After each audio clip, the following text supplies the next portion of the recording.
and stay tuned. Please join the conversation online as always at KTN News KE, at Ken Mijungu. The hashtag is NewsHour. Maresha Awiti is with us on sign language. Let's get the show on the pitch. Let's do some laps tonight. And we begin with our top story. Cabinet Secretary for Youth Affairs and Sports Ababu Namwamba was today reprimanded by the members of the National Assembly and forced to apologize after writing a protest letter to Parliament against the summons he received to appear before the House.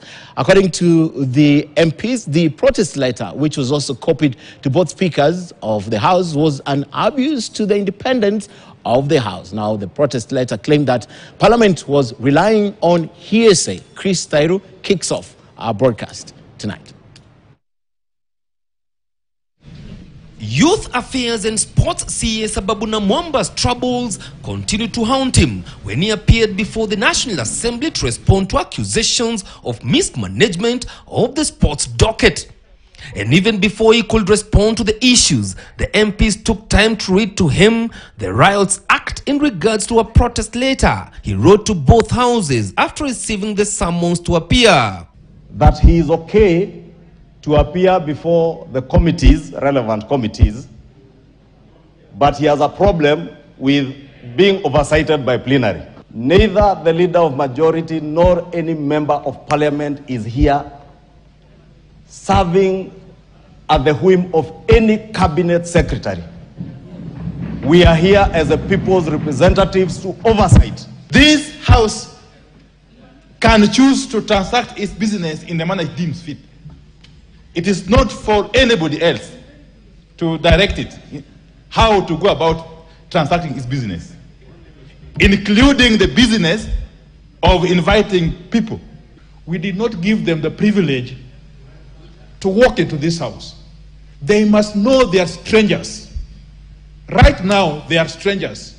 And at best, they can only be witnesses, whom we summon from time to time in our own wisdom. In the letter copied to both speakers, the CS claimed that the accusations against him were mere hearsay and that Parliament should not rely on them. I found this letter rather condescending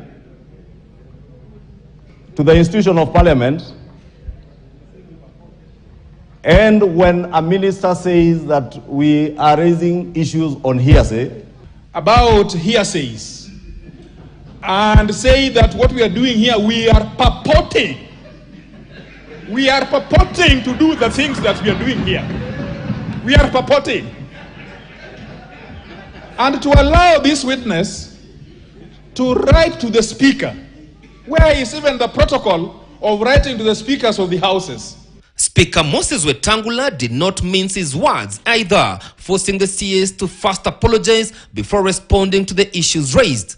Once the chair has given direction on the matter, no minister has any right to give value judgment on that direction. Minister, you will be required to rescind in totality the contents of that letter, tender an apology to the House. May I therefore, with a lot of respect, withdraw that correspondence and unreservedly tender an apology to the Honorable House.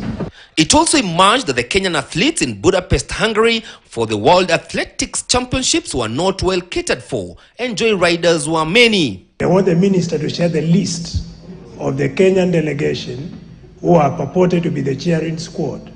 I am not aware of any joyriders being part of any official delegation accompanying any Kenyan team to any event.